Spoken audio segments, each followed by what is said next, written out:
Welcome to the Slop Farm. Enjoy the video. You begin by confirming capability and safety. Park the car and keep the handbrake on. Make sure your phone is charged and that the Exter supports HDMI/AV or wireless mirror. If you use a wired connection, connect an HDMI or compatible adapter to your phone and the head unit. On Android, enable USB debugging once so the system accepts screen projection.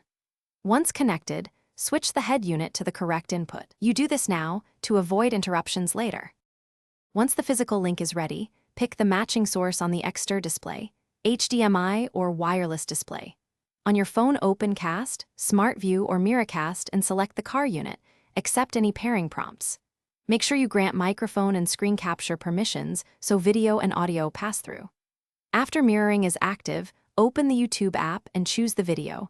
Adjust video quality to prevent buffering and set subtitles if you want. This step ensures smooth playback and clear audio. To finish, confirm audio is routed to the car speakers and that volume levels are balanced.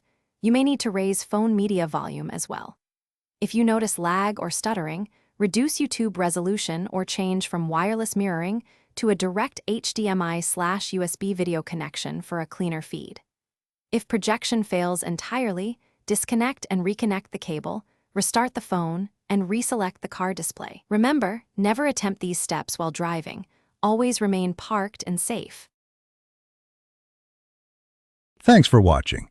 Consider subscribing if we helped you today.